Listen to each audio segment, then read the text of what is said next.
Kdo nemůže chybět u hřišť speciálních olympiád v Berlíně, je samozřejmě naše velká faninka, naše patronka a poslankyně Evropského parlamentu Martina Dlabajová. Martino, vítej mezi námi. Děkuji, dobrý den. Martino, na co se tady nejvíc těšila? Co tě tady láká? Proč se pořád vracíš k nám na speciální olympiádu? No, já bych tady asi mluvila hodinu, protože jsem se těšila na všechny sportovce. Já jsem nadšená z té výpravy. Taková velká výprava, to je historicky poprvé a je to úplně úžasné. Byla jsem hrdá, když jsem stála na olympijském stadionu a pode mnou šla česká výprava. A je to fakt velká hrdost a viděla jsem už několik sportů, jsem nadšená, fandím a daří se při tom fandění. Vidím, že to pomáhá sportovcům, že nakonec jako se jim daří vyhrávat. To určitě, ta pomoc je pro nás velmi důležitá a to hlavně ta fanouškovská, která nás vede právě k těm lepším výkonům. Ale my říkáme, že speciální olympiády, že to je takové místo příběhu sportovců, trenérů, ale i našich fanoušků. Jaký je vlastně tvůj příběh? Jaký je příběh Martiny Dlabajové a speciálních olympiád?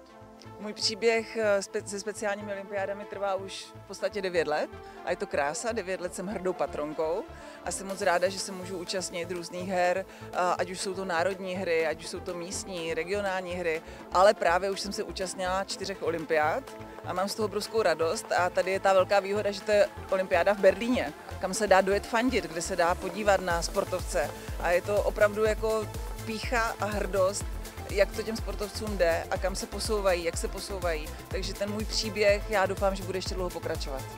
My také budeme určitě rádi, když bude pokračovat ještě dlouhou dobu. Ale přece jenom existují mezi námi určitě lidé, kteří slyší o speciálních olympiádách poprvé nebo neznají je tak. Co bys jim ty řekla? Co by byl důvod, proč by nás měli vidět, proč by nás měli podpořit, proč by měli být s námi v našich příbězích? Je to tak, pořád ještě speciální olympiády je takový mystický pojem. Nikdo vlastně si nedokáže představit, co zatím všechno je, takže úplně to nejlepší by bylo přijet fandit do Berlína, protože je to teď blízko, je to velká výhoda. Většinou jsou olympiády všude po světě, takže těžko se vypravíme do Ameriky, do Austrálie, ale vycestovat do Berlína máme vlastně kousek tady za rohem a stejně tak za 2 roky bude zimní olympiáda, speciální olympiáda v Turíně, což je taky kousek na nádherných sportovištích v Turíně.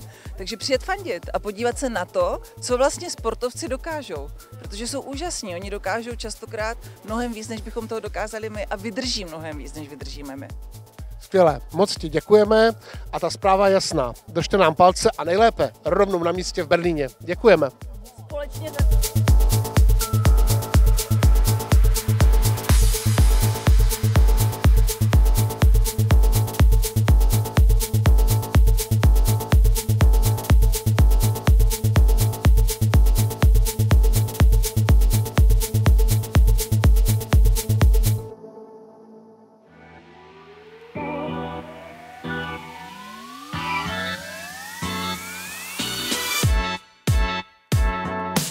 Haly 18 a 20 na výstavišti hostí zápasy volejbalového turnaje světových her. Dnes do nich nastoupí i hráči našeho týmu v základní skupině. V rámci rozřazovací utkání se probojuje do elitní části turnaje a my věříme, že se jim ve všech zápasech bude dařit.